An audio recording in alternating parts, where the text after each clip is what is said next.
Good afternoon, everyone. I'm Peter Giannetti, Editor-in-Chief of Homeworld Business, and welcome to the third installment of a six-part series presenting the first ever International Housewares Association Market Watch report. Once again, we have a panel of collaborators in the creation of this inaugural Market Watch, who will offer a revealing look into key consumer lifestyle trends identified by the report and how these trends intersect with the home and housewares business. The panelists will highlight how these trends and the corresponding consumer attitudes and behaviors have been shaped by the COVID pandemic, and they'll outline implications for suppliers and retailers. So let's begin with an introduction of the Market Watch authors and the webinar series panelists. We have Leana Salamah, Vice President of Marketing for IHA, Joe Derochowski, Vice President and Home Industry Advisor for the NPD Group, and Tom Mirabile, Principal and Founder of Springboard Futures. The first two Market Watch sessions covered time and space.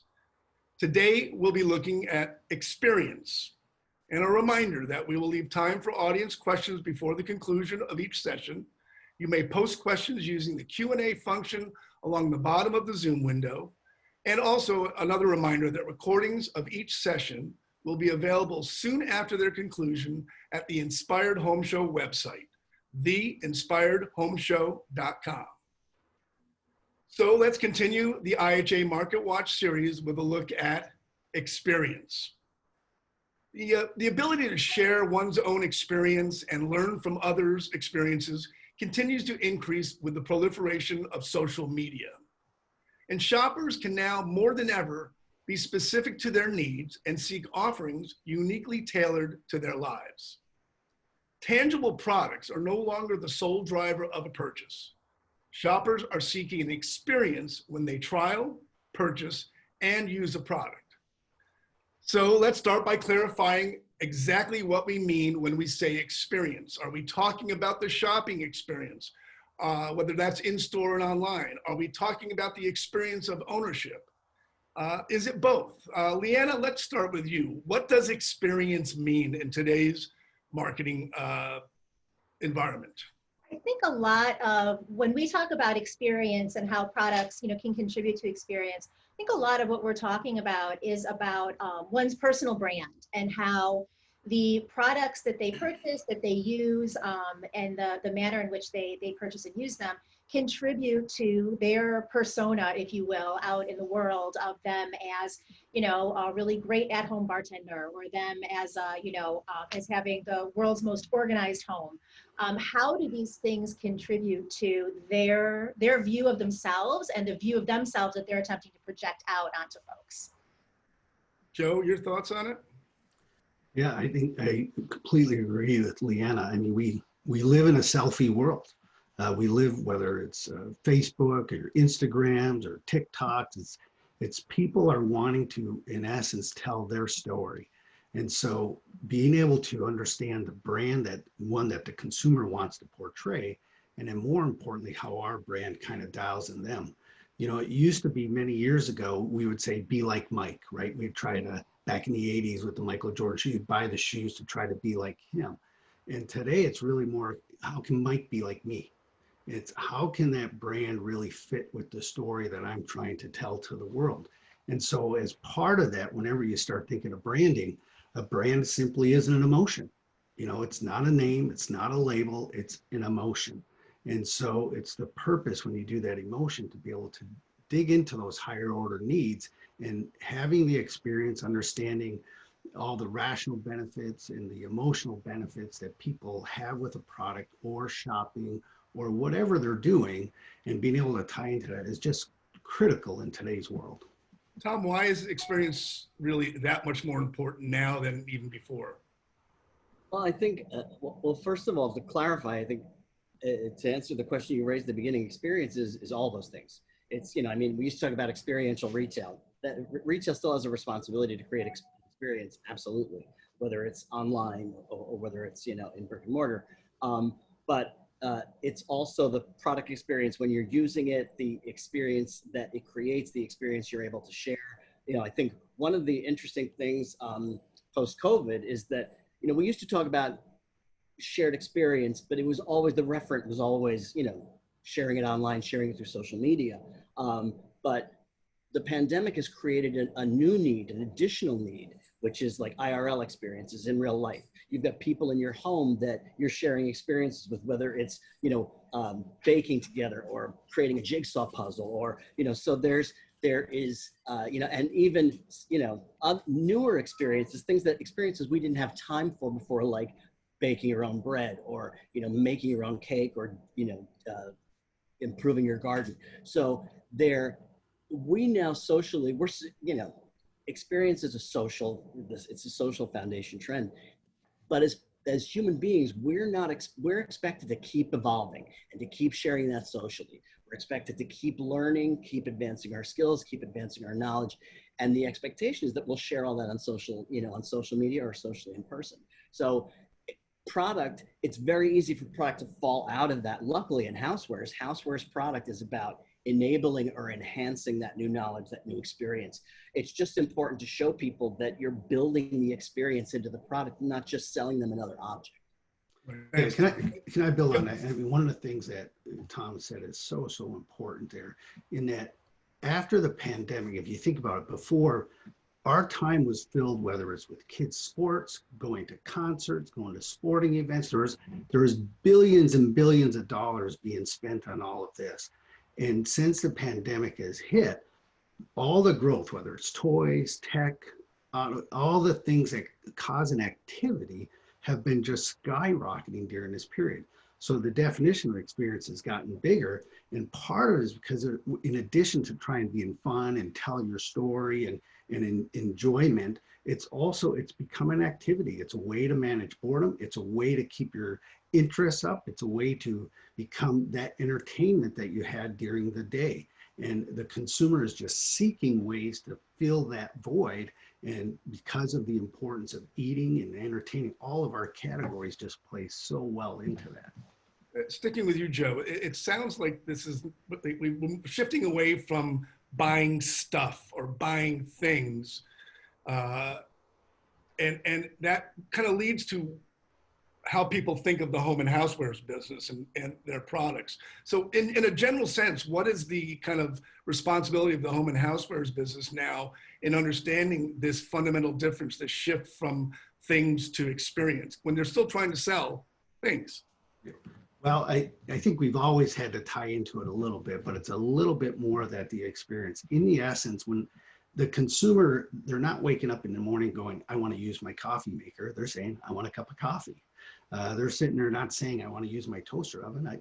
I got lunch, I got to eat real quick. So there's a fundamental need that we're trying to provide. And what the pandemic has created, it's been, for all the bad that's happened with it, is the greatest ethnography that we could ever experience. And as a company, if you can do an ethnography where you're truly watching and listening to the consumer, listening to the pains and frustrations they have, if you can think differently to solve it, there's so much more money to be made in this. So those things that are typically transaction buy oriented, and we see it in our industries like apparel, accessories, beauties, they're tanking.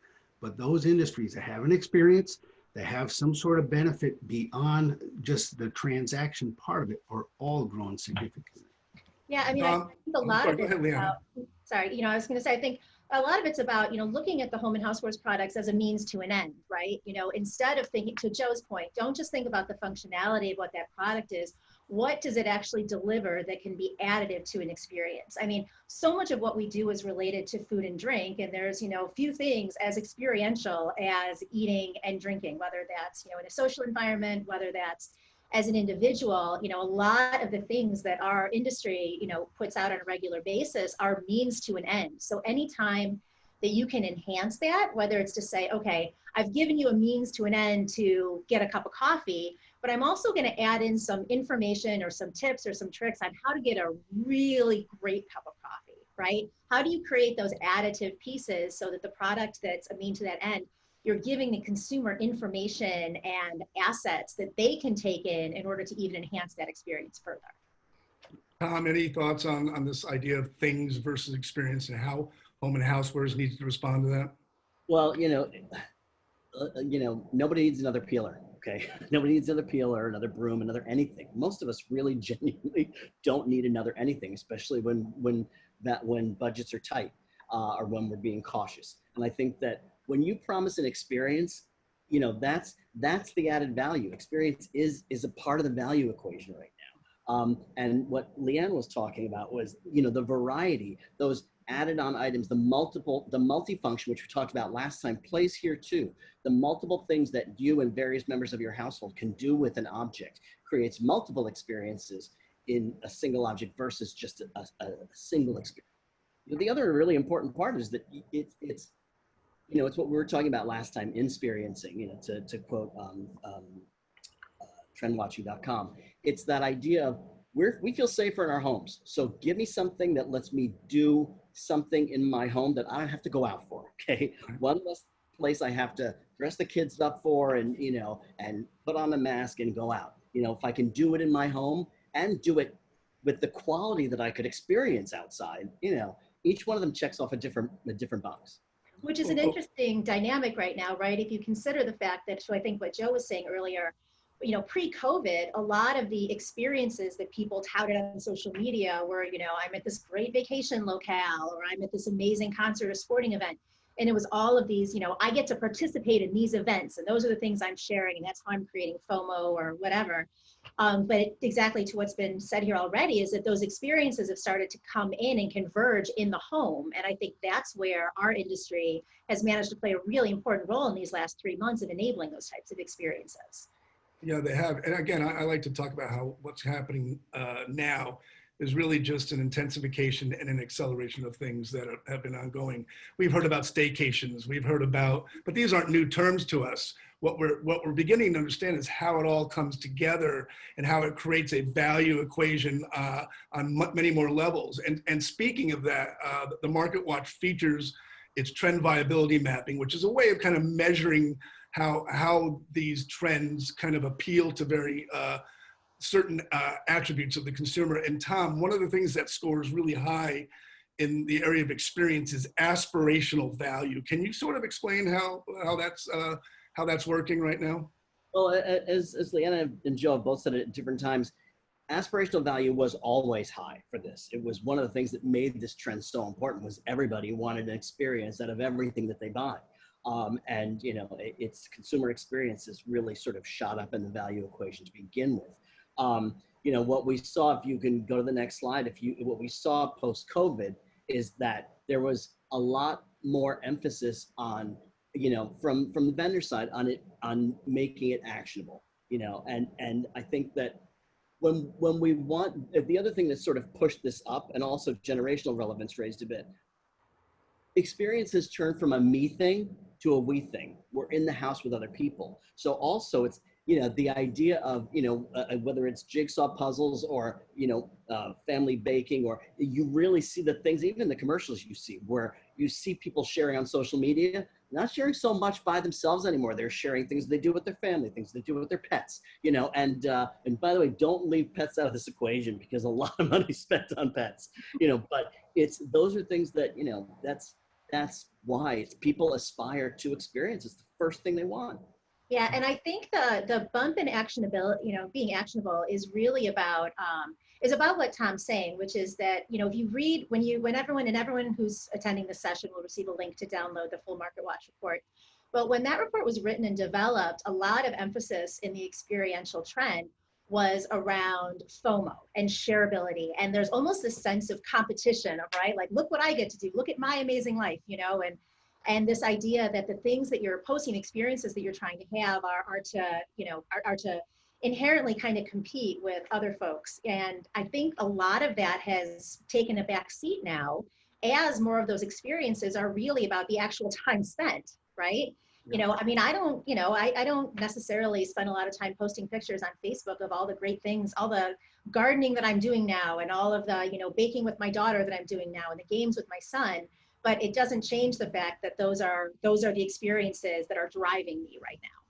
Right. Yeah, there's so much actionability because there's so many new needs that you have.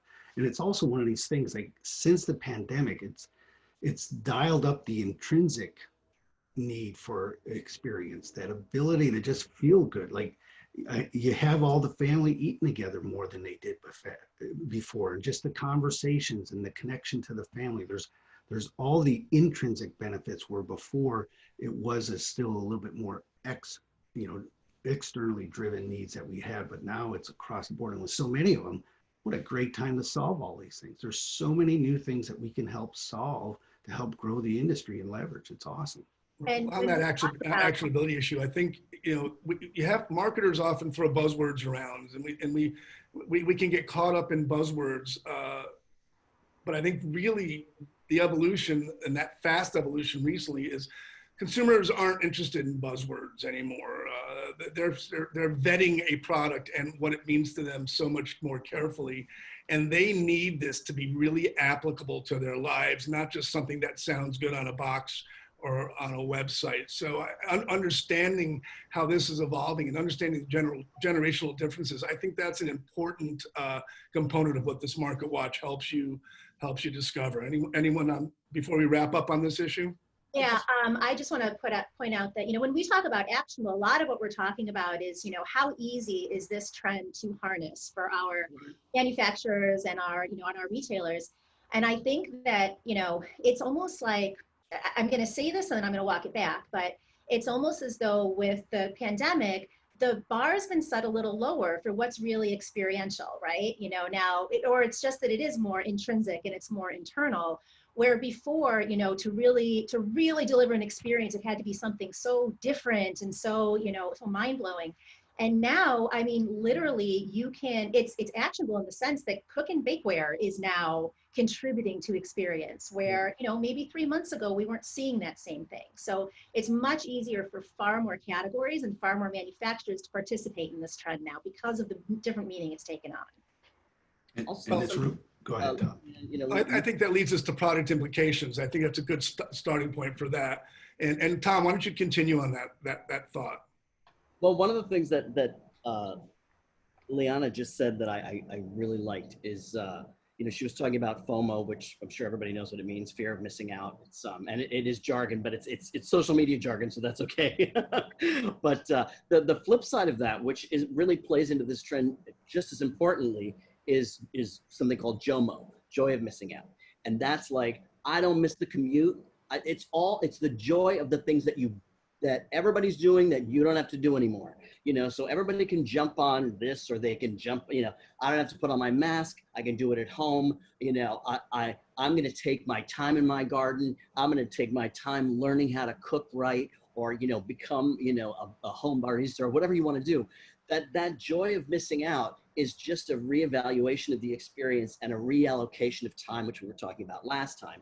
When we look at the chart you've got up right now, we identified, okay, well, if we look at the product implications, what are the 3 things that you really have to concentrate on when you're developing product or you're developing marketing plans for product? The first, which we've kind of talked about, is products that emulate a paid experience at home. You want to,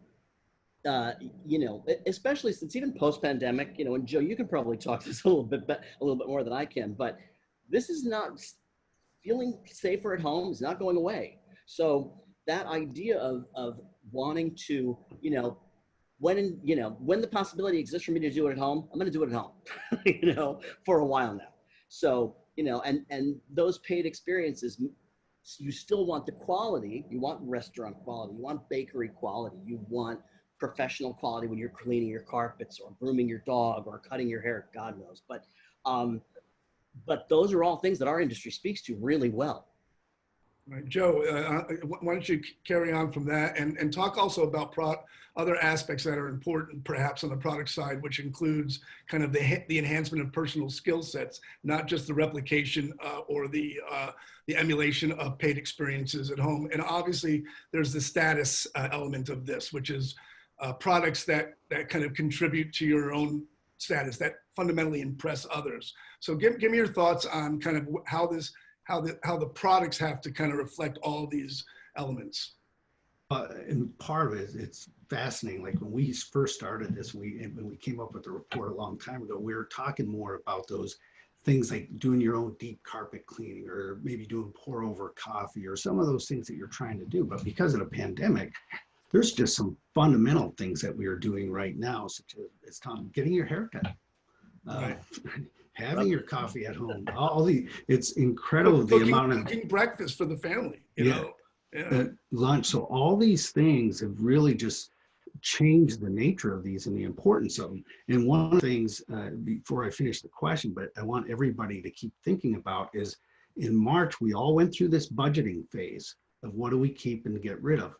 When the things opened up in July, people started doing the budgeting phase. I think when people go back to school, they're always going to be doing budgeting phase. So if you can do something at home that they used to do away from home, whether coffee, deep carpet cleaning, you no longer have the cleaning person, so you got your vacuums going, whatever the case may be, cutting your own hair, you want to make sure you dimensionalize the value that you're savings, because there's going to be constant budget reevaluation by the consumer over the next few months, more than ever before. So it's critical that we push that benefits.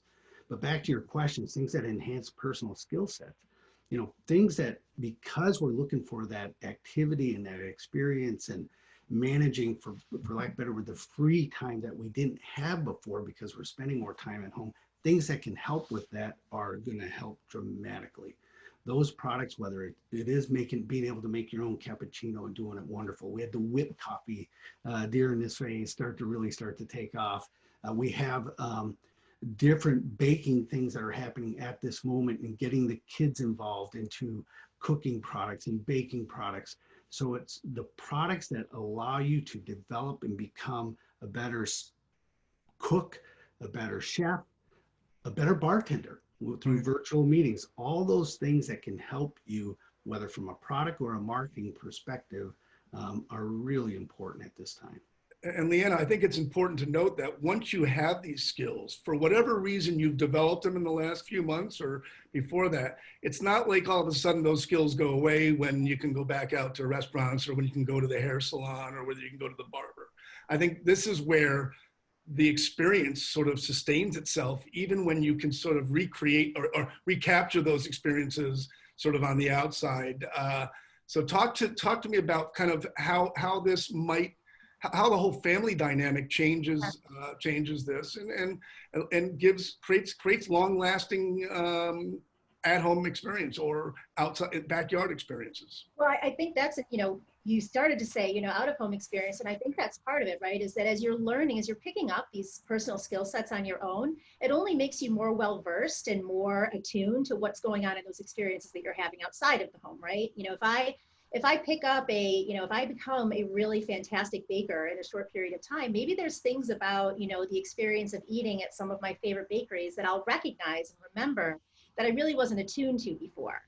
But in enhancing personal skill sets, one of the other things that it's done, at least, I talk a lot about my personal experience with my kids, and it sparks a lot of creativity too. There have been, items that have come out, and I'll just call one out in particular.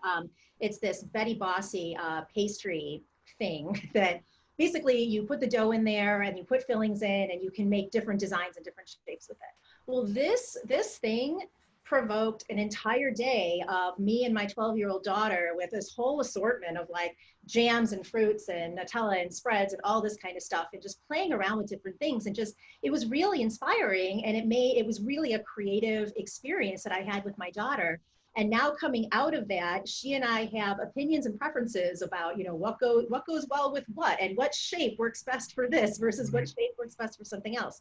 So I agree with you. I think you carry that through, and I think it actually then enhances the experiences you subsequently have because you're just that much more knowledgeable. Tom, this has been an opportunity for brands to sort of reset themselves. And from a brand building standpoint, it seems to me like it's moving from selling, I'm a brand that sells cookware, for example, to a brand that helps you cook more efficiently, better, creatively.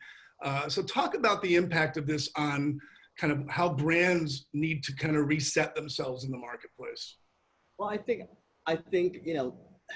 it's not always going to be a complete reset. It's going to be, a lot of it's going to be just showing that you can up your own game. Leana was talking last time about, cookware set that she's got. And I have one of those. A lot of different brands are doing it right now, but some of these cookware sets that Nest, they're so cool looking that you want to keep it out because it looks cool seeing this like tower of cookware, or, and the other thing, again, to Leana's point, is that in our industry, you've got experience, but what are the experiences you want to create? Okay.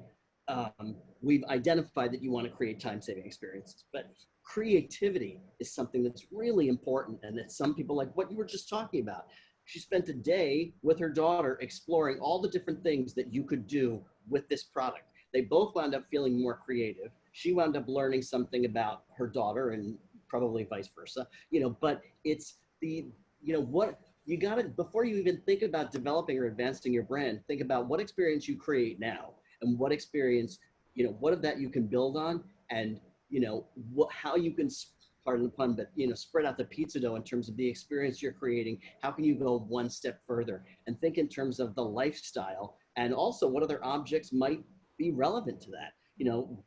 If you're doing stick goods, should you be doing sponges? It's a part of the cleaning experience you want to make fun. If you're doing bakeware, should you be doing, accessories that make sense with that make that experience better? So think in terms of the whole experience when you're thinking about your brand. I mean, I think one of the it's almost things, important to be focused on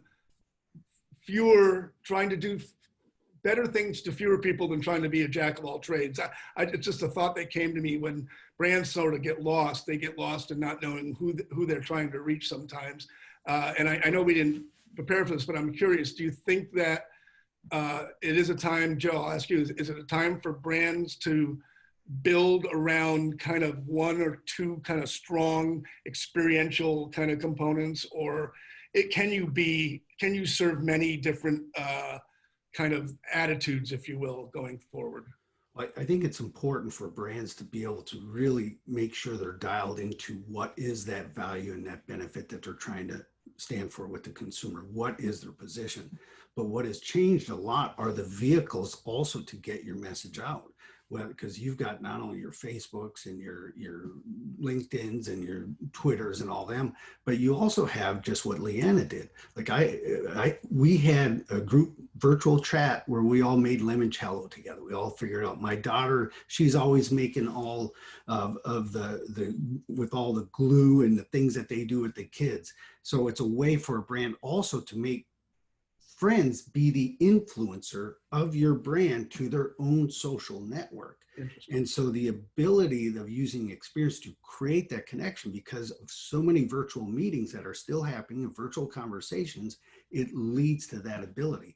So ideally you want to have one thing that your brand stands for, but each of those can have several lenses that could be executed in a variety of ways.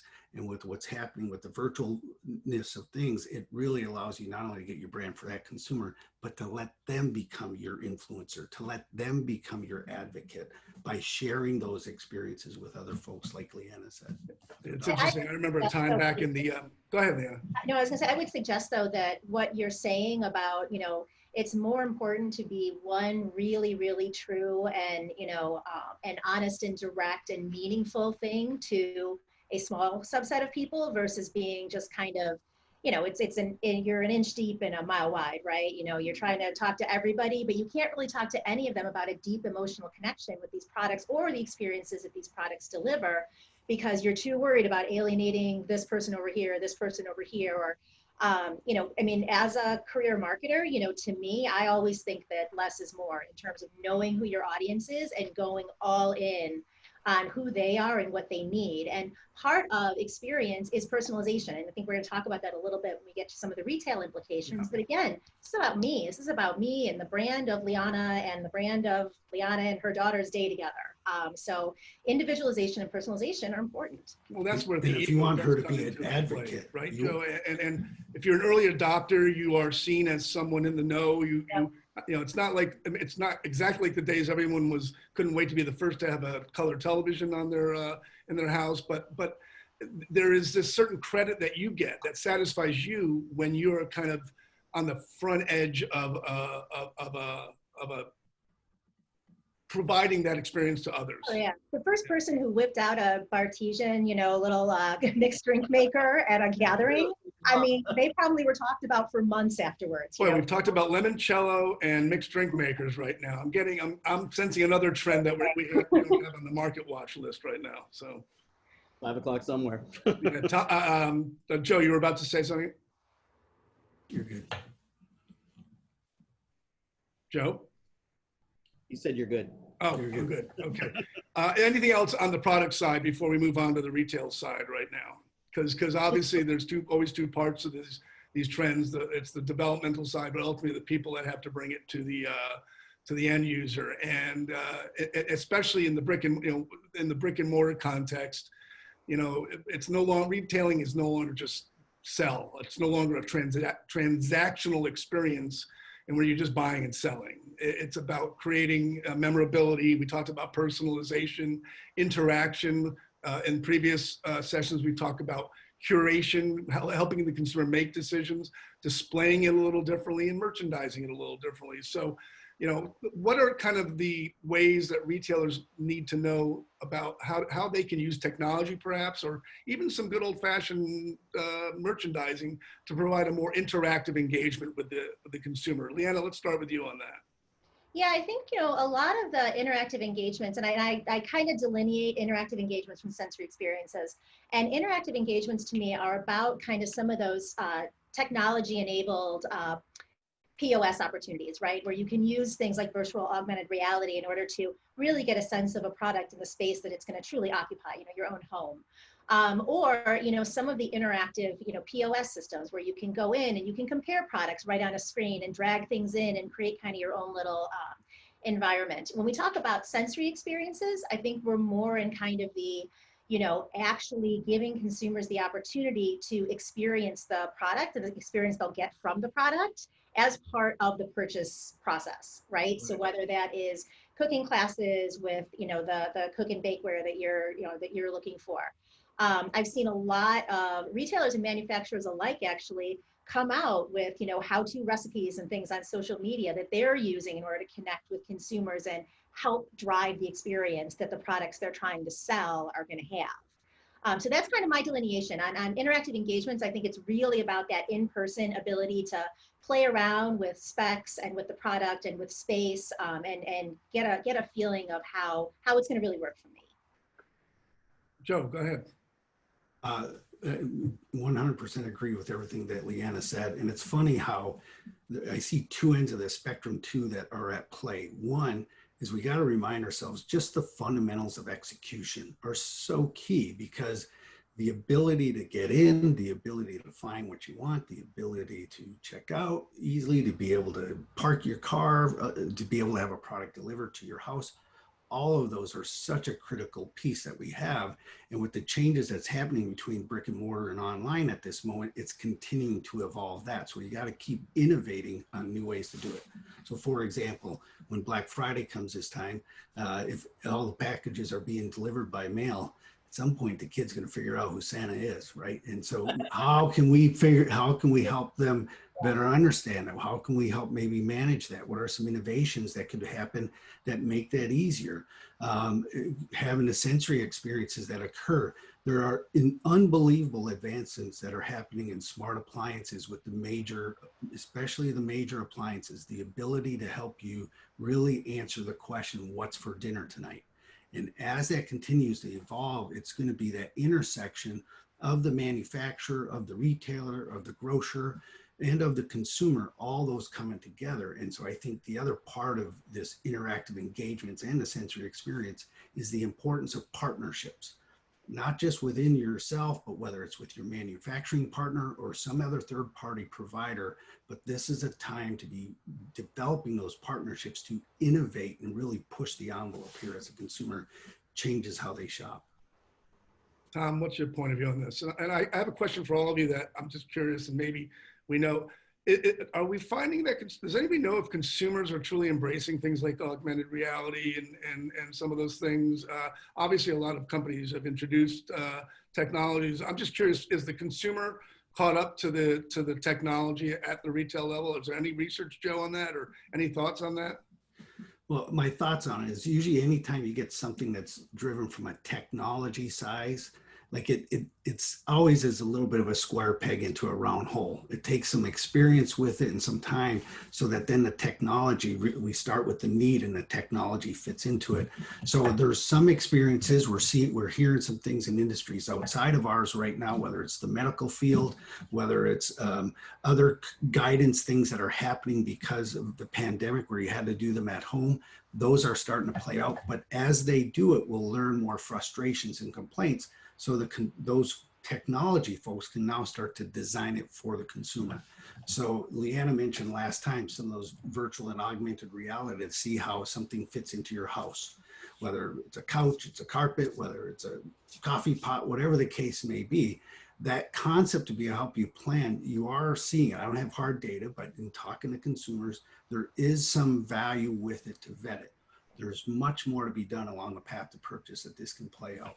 Yeah, I think that, I think part of it is that there just aren't a ton of places that are doing it really well right now. There are some folks who are doing it, but they may not be doing it really well. And some of that does, like Joe said, goes back to, the difference between technology for technology's sake and technology to actually fulfill a need that a consumer legitimately has. I mean, again, at the risk of kind of calling anything out, a year ago, my husband and I were redoing our laundry room, and we went to IKEA, and they had the little interactive screen where we could swap in and out cabinets and shelves and things and really get a good look at what was this going to look like. And we had dummy washer and dryer in there, but it really gave us an opportunity to understand what we were getting into, what the final kind of configuration was going to look like. And to the point we talked about related to this on Tuesday, I mean, it was very, very easy to pull out the credit card for that purchase, right? Because we really felt solid about it. We knew we were getting. And frankly, the experience of doing it was kind of fun. I mean, I think there's something to that too. When we talk about being the first to get a new product, or, providing interactive engagements, and experience ultimately to a certain extent is about something just being fun to do, something that's just, it creates enjoyment. And there's something enjoyable about standing in the store and specking out a room and then buying it and taking it home with you. So it's almost, when you think of the club stores, how many people are not walking around and probably eating something or trying something that goes with it. There's something, the massage chair. Yeah, there's something about an experience. Bottom line though, Peter, we're in the VHS version of this. We went through beta, we're VHS, but we got a long way to go to get to the iPhone still. Tom? I think a couple of things. First, to Leana's point, the experience that she and her husband had is no longer restricted to their age group and under. So assuming you're Gen X, no question about your age, but the pandemic has really it's enabled a lot of boomer experience and a lot of boomer dollars, and there are statistics on that boomers have had to keep communicating, and because the risk is highest in that age group and above, they've gotten more comfortable with certain technologies like augmented reality, like shopping online, things that many of us just take for granted. We've really seen more activity in boomers getting comfortable with that. And I think that's going to stick. That said, for that and a lot of other reasons, we need to advance how we create experiences online. Whether that is, as Leana and Joe have both spoken to, relationships that you create, and experiences after the purchase that you can create online, but also just what is it like? What's the experience like? How are you, what videos are you providing before the purchase to show what it uses like? No, you're not gonna be able to touch it necessarily. You're not gonna be able to, but to Joe's point last time, people are going into retail, they've got a list, they're making a purchase, and they're getting out, for right now anyway. And so there's a lot of import on not just augmented reality, but even low tech. Show me what the experience is like. Get some product behind so I can see how easy this makes my life, what kind of experience I'm gonna have, and make sure you pay attention to what's going on, in social media and what people are saying about your product. But, providing... Will the retailers that maybe now are more transactional, because that's just the way things are, if you create this online component that contributes to a more robust experience, if you will, it shows you more options, it gives you more things to look at. if you don't find a way to connect that to the store floor, for those who have the real estate, if you can't take personalization that's sort of gleaned from your digital data collection, and translate that to the store, does the store have a shot in really kind of not just participating in the experience, but actually accentuating the experience? Tom, I'm gonna stay with you on that one.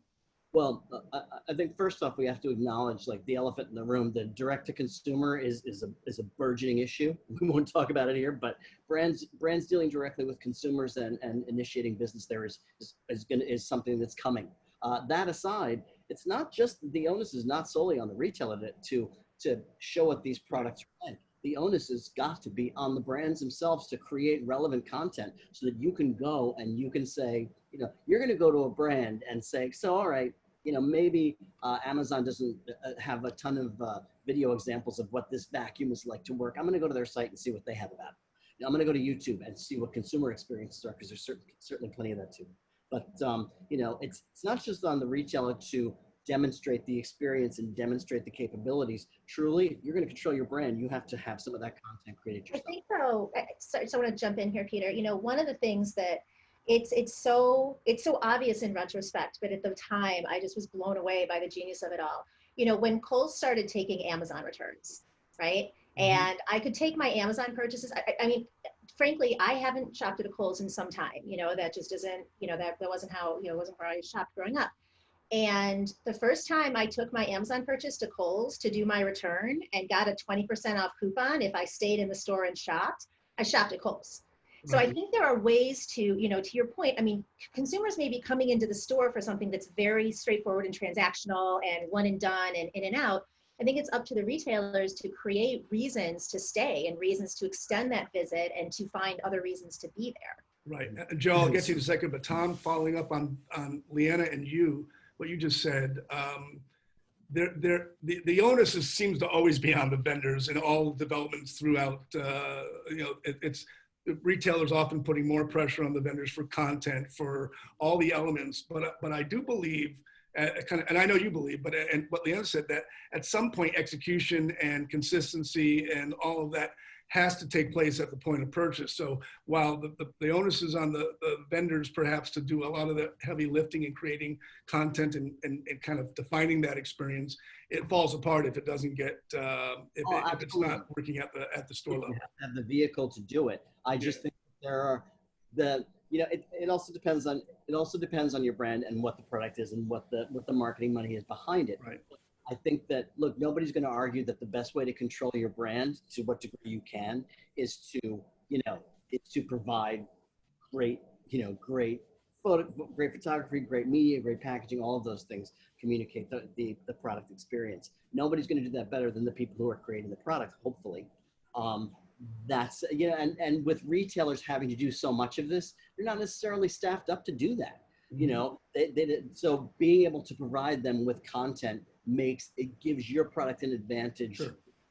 From the outset. Joe, I know you want to say something about it. No, basically the comment I was going to say is, I think about, we all go to restaurants and we all probably have eaten at a Wendy's, a McDonald's, a Burger King. And if you haven't been to a Chick-fil-A, not that those things are, it's a different experience. And so what's some of the fundamental things they do? They say hello when you talk to them. They call you by your name. They say thank you. So some of those little fundamentals.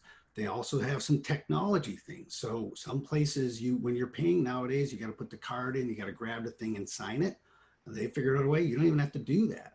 So there's ways that the retailer in the fundamental parts of the execution can just enhance those to really build that connection and build some sort of satisfaction with it. And year in and year out, Chick-fil-A in that class of restaurants always wins in that aspect of it. And it's the little things that are done to humanize it that you can't do online, that you can only do in store. I think it would be really interesting, to sit in a conversation with, retail marketers and go through kind of the various customer journeys that people have when they come into the store, right? What is their intention when they walk into the store, and how do you evolve that intention once they're in the door. You know, they came in to return something. Well, how do you change that? You know, okay, they're going to return something, but where do you go from there instead of letting them walk back out? You know, it's like I was saying about the Kohl's and Amazon. I only came there to return my Amazon stuff, but I left with Kohl's merchandise because and they're smart. They put those Amazon return centers in toward the back, toward the customer service. So if you're going to return something from Amazon, you're walking through the bulk of the store. And again, it's sort of, I mentioned earlier, it's this combination of using state-of-the-art technology, but not losing sight of good old-fashioned merchandising instincts. And it's not rockets. That part of it's not rocket science, but it seems to be the most difficult thing right now, considering all the challenges that confront them in this marketplace, to staff up for, to spend the time and money on. And we've all been doing this for a long time. It's sometimes distressing to see that the vendor is left carrying all of that burden to create the content, to develop the experience, to deliver to the consumer through their own means and through whatever retail is doing. Experience in and of itself is a collaborative thing. And if you want the consumer to kind of get the full experience, everyone's got to be buying into that along the supply chain here. So, well, any final wrap-ups on experience? I have one. There's a couple questions, but there's one that I know everyone will have some thoughts of before we wrap up. Anything on kind of the ideas of experience that we've talked about today? I just want to briefly touch on the personalization part of it. Right. And I think this is something that is done so well up to a point, and then people fall down at the end of it. I mean, I can't tell you how many times I have been served the exact right coupon, the exact right offer, the exact right, you know, anything like that based on my purchase history, and then actually gone and converted off of that, and then received the same exact offer within the next 24 hours because there was the connection point wasn't made that I had converted.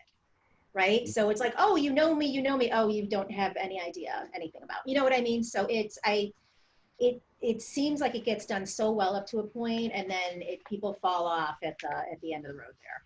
Joe, Tom, any examples of, even in a general sense, of the types of personalization techniques and strategies that can stick and that do work?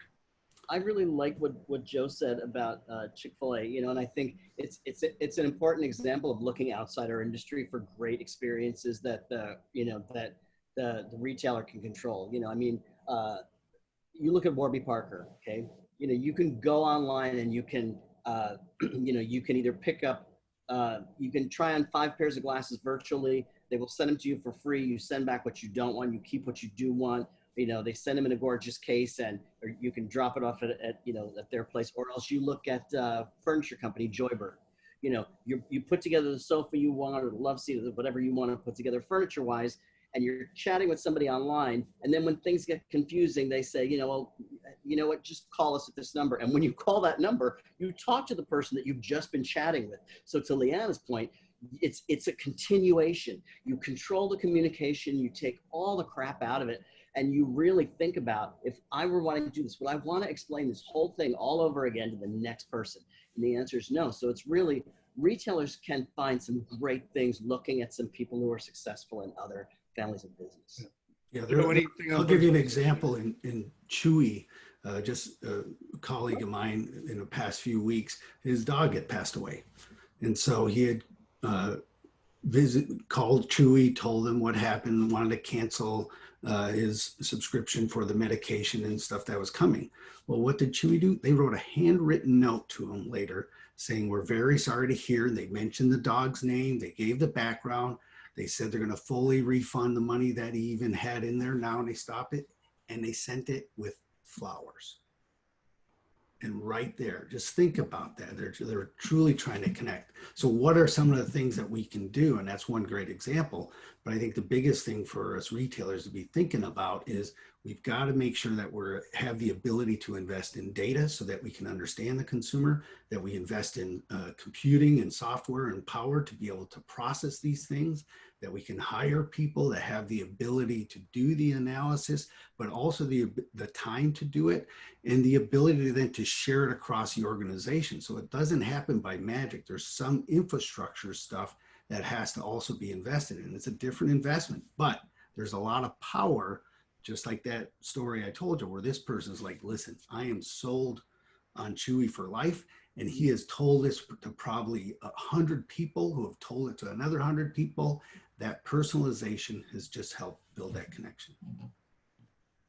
Well, I want to thank you guys. There's a couple of questions. One, just to start with, one of our somebody in the audience is asking a little bit about the priority of convenience and time saving and how it changed with COVID-19. I would direct that person to the session that we did on time about a week ago, and Leana will explain in a minute how everyone can get a hold of the Market Watch report, and I'll remind people that the links to to each of these sessions are going to be available at theinspiredhomeshow.com. But one question deals with kind of cooking as an activity that can be truly a group effort and a group experience. And I know we touched a little bit on cooking, but from any of our panelists, are there any kind of concrete examples about how the cooking dynamic really has changed? We talked a little bit about breakfast and lunch earlier, but is this cooking dynamic in the house or maybe on the grill, is it really that dramatic? I think we think it is, but is it, Joe? Yes. Go ahead. I'll use the quote that I said at the first meeting, which is somebody posted this, and I think it's very accurate, where she said, dinners are for downtime. Now that would have never been said before. The preparation phase of any meal occasion and the cooking, it was always about speed, because you had kids' activities, you had events that go to, other experiences that were there. And now, because a lot of those have come off the plate, there is more time. And so now the preparation phase, because you're so busy with the kids during the day and doing work, that's become more leisurely, it's more calming, it's more of a, as this person said, dinners for downtime. So I think there has been a clear shift in this behavior, and all of the baking related stuff is just skyrocketing. From our sales, from our eating behavior is just skyrocketing. Well, we talk about we've touched upon in the other two sessions, and I'm sure we'll continue to, kind of the multiple Venn diagrams that exist amongst the 5 trends that were highlighted as part of the Market Watch report. And, I think this is one where, time and experience, they coalesce a little bit, and actually does have to do with the question about time, because we do have a lot of our time back, and we are looking for ways to occupy that time that are meaningful and that are experiential. And therefore, to exactly Joe's point, what used to be a very, very rushed process, and how fast can I pull out a frozen pizza and throw it in the oven, is now, actually, no, I'm going to take some time with this, and I'm going to do it with, I'll bring my daughter up again. She and I make dinner together every night now because we have time to, but it's created a whole new level of experience in my life that I didn't even know I was missing. And now when life starts up again, when there are camps and classes and birthday parties and volleyball games to go to, I don't know that I'm going to give that up forever. I'm going to guard some of that pretty jealously as part of the experiences that are important to me. Tom, I got a question for you with regard to this. We're talking about cooking, but sometimes cooking is much more than cooking. As Joe suggested, it's preparing to cook, but it's also the dining aspect of it, and how the full experience is really completed at the table sometimes. Do we have to do a better job of connecting the categories, if you will, and stop compartmentalizing them and understanding that it's all interactive inside the home right now? Can I put in something here, Peter? There's 2 things that I would say think more about. The first is snacking. There's so much snacking going on in the US, right, and so much of it is purchased crap. So enabling more healthy snacking and finding a way to get our arms around what we can do to prepare snacking. There are some people and store snacking. There are some people who are doing a great job of it, but it's underattended. The other thing is, it doesn't always have to be about just cooking and just baking. I'll give you an example. I mean, of course it's anecdotal, but so Bill, my husband, brought home a cotton candy machine. So as we were having movie night, it's like, I mean, I cannot tell you, we went out and bought all these lifesavers, and I mean, the whole place was covered with like flying cotton candy, but it was such an experience, and it was like, I said, this is the best $30 we've ever spent, So whether it's that or it's popcorn, it's like, entertaining at home, look at what consumers are doing. They're spending a lot more time watching movies and, and binge watching together. That means time in front of the TV. What can I bring into that room that's housewares? They're unfortunately spending more time cleaning. What can I bring into that experience that enhances it? It's a lot of different categories. Relaxation, spa categories, the at-home spa, super important for housewares. So I would really look outside that too. Right. Peter, one of your examples that you gave of how do these things go together, just think about if you're making tacos for the family, right, which has become a very large growing behavior. You've got, not only do you got to cook and heat the meat, you got to chop and cut the vegetables, you got to make sure the tortilla is warm and stay warm, you got to get the kids off their video games or whatever they're doing to get to the table in enough time while the food is still warm.